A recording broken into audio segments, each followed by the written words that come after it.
Hello and welcome to She Leads Collective podcast. I'm Mary Gregory and I'm so glad you're here. This podcast is a space for honest conversations about what it really means to lead as a woman today and how we can all show up with more courage, care and clarity. You'll hear from inspiring women, powerful allies and bold truth tellers who are changing the game, not by playing tougher, but by leading smarter, softer and stronger. Welcome to episode 2 of the She Leads Collective podcast, and today we'll be focusing on my leadership story. When I ask my guests to share their stories, it seems only fair that I do the same. So in this episode, I will be talking all about me. And if I'm honest, recording a whole episode about myself does not sit comfortably. I much prefer being the one asking the questions, but if I'm inviting others to share their stories with honesty, I felt I definitely had to do the same. And hopefully, in doing so, it'll help you understand why this podcast came about and all about the work I've dedicated my life to. And because I've been around for a while and my story is on the long side, I thought it best to divide it into 3 acts. Act 1, a sense that there's got to be more to life than this. I grew up in the northeast of England, a fabulous place of sandy beaches, castles, coal mines, warm and resilient people.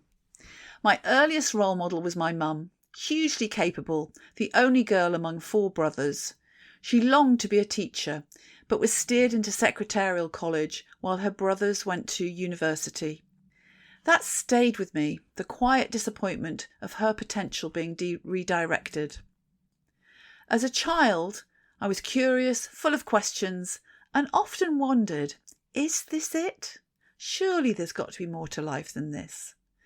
Training as an occupational therapist, that curiosity and question drew me towards specialising in child and family psychiatry. I was fascinated by human beings and what made us tick. Following further qualification, I worked as a play therapist at the Maudsley Hospital in London. It really was meaningful work, deeply human, and helped me develop my deep understanding of human behaviour and group dynamics. It was also emotionally heavy. And when I realised I was heading for burnout, I pivoted and went to do something completely different. I went into the travel industry. Yes, I became a holiday rep. Then I moved into training and leadership development with Falcon Holidays, now First Choice Holidays and part of the TUI group. I loved this time in my career in a role that kept evolving and expanding. I was the first trainer in the company when I started, and during my time there built a whole overseas learning and development team that provided a service to the resort teams all around the world. It was pioneering work, designing experiential learning, building a team, and supporting cultural integration and change initiatives during a period of rapid growth. Looking back, it was where I first brought together my experience of psychology and human behaviour and aligned it with learning and leadership in a business setting. After several years of leading the overseas training division, I eventually left to set up my own business. And that brings us to Act 2, becoming and breaking. For the next 14 years, I ran my business starting as an independent training consultant, but quickly becoming immersed in far deeper change work. One of my early assignments was a large cultural change programme. It wasn't just structural, it was behavioural, emotional, human. I designed and facilitated team sessions that helped people confront their resistance and reimagine what was possible. These were challenging, cathartic and powerful sessions, and by the end, teams were no longer saying, "We can't do that," but asking, "How can we solve this?" I also coached the CEO and facilitated the senior executive team. I was really in at the deep end, a young consultant, really learning as I go. And to give you an idea of how long ago this was before coaching was even a thing.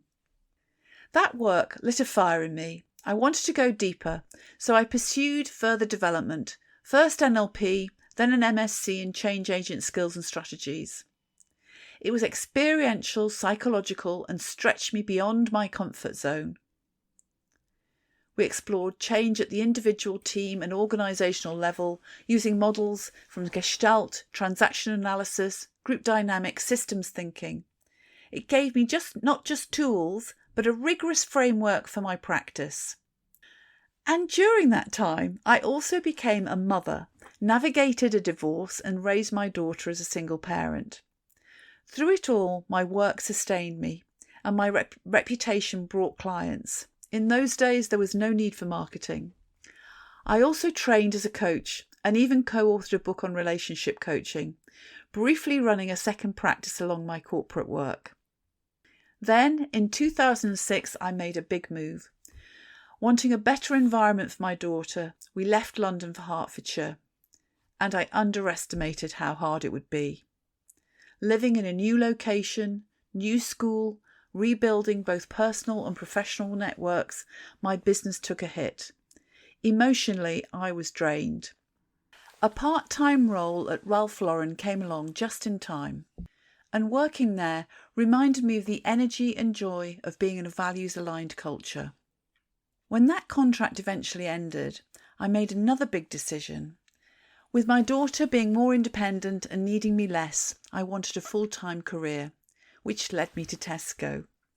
And this was a real turning point moment for me in my career. And although it was relatively short, the learning I took from it was profound. I was appointed as a leadership coach to the board of the property division. It looked like a great opportunity, but what I stepped into was dysfunction, silence, and ego. I'd been recruited for my experience and alternative approach, but once on board, that turned out to not be the case. My strengths of building trust, offering insight, seemed to vanish. The leader who brought me in rejected my feedback, and I struggled to find my voice. I internalised the failure. It was one of the hardest years of my career. But I also learnt so much. Tesco are a huge and successful organisation and do lots of things really well. But it taught me the value of finding a workplace where your strengths and values align. I learned the cost of performative values. I learnt how people-pleasing, my own ego in disguise, can limit accountability. And I learnt how hard it is to be the minority voice in a system that doesn't want to change. But despite finding it incredibly hard, that chapter didn't break me. It refined me. It sharpened my commitment to psychological safety, integrity, and truth-telling. I also learnt a lot about what are the conditions that set me up for success, but also how do we make sure that other people are set up for success as well. Interestingly, when I left Tesco, they thanked me for the grace with which I did so, and I returned to work with them as an external consultant. It was a big lesson for me that I got that whenever leaving anywhere, you should always end well. Things don't turn out for all sorts of reasons, many things that are beyond our control, and how we leave creates a legacy for ourselves going forward. Act 3. Coming home to voice and purpose. I moved from Tesco into a role at Penna, one of their board and executive coaches, and it felt like a homecoming. People spoke the same language. I felt like I was back in my groove, doing work I loved with people who got it. There, I co-created their first Women in Leadership programme, something I've remained involved in ever since. Supporting women to navigate bias and building confidence has actually become a core part of my practice. When Penna was acquired in 2016, I returned to independent practice. But this time I came back stronger, with associate roles, long-term clients, and work that aligns with my values.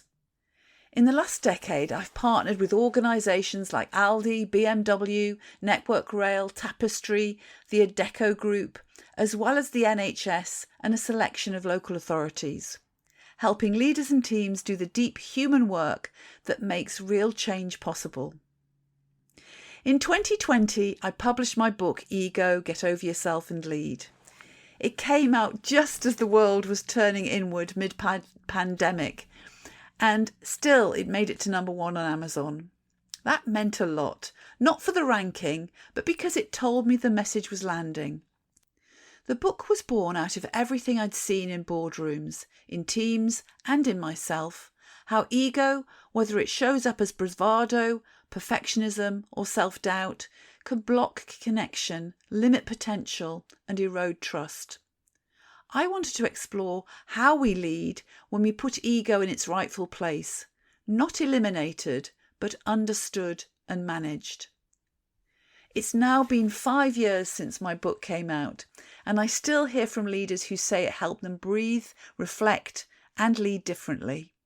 That's all I ever hoped for when I wrote it. Bringing us almost up to date, in 2024, I was delighted to receive the Gold Award for the Best Coach at the Best Businesswomen Awards. It was a complete surprise and a moment that gave me a chance to pause. The process of applying for the award made me reflect on what I'd built, the impact of my work, and the community I'm proud to serve. I was so impressed with the ethos of the awards and their focus on championing women that I'm now a judge and sponsor. It's something that really aligns with me, and I sponsor the Best Female Leader category because creating a fairer, more inclusive world is more than a professional value for me. It's a lifelong mission. And I find this hard to believe and also to say, but I'm now in my 60s and I'm entering what I think is probably the final chapter of my full-time working life. But to be honest, I'm not slowing down. If anything, I feel more purposeful than ever. And that brings us to why this podcast and why now. So I set up the She Leads Collective podcast as part of my purpose. It really is a labour of love. I don't know if it'll boost my business. I'm not really doing it for that.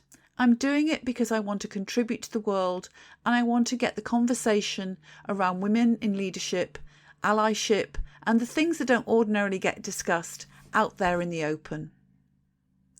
It's a platform for real stories, hidden strengths, and powerful insights. For women leading and allies supporting them, for naming the things we rarely say out loud, like doubt, fear, ambition, inequality, and showing what leadership really looks like when it's grounded in truth. I hope you've enjoyed listening to my story and that it's brought you value and insights. Thank you so much for being here. Thank you so much for listening to the She Leads Collective podcast. If this episode resonated with you, follow the show or share it with a friend and leave a quick review below. Or leave us a comment. Change happens through conversation, so let's keep this one going. Listen out for the next episode and join me as we keep lifting the lid on the stories that matter. Take care and keep leading with heart.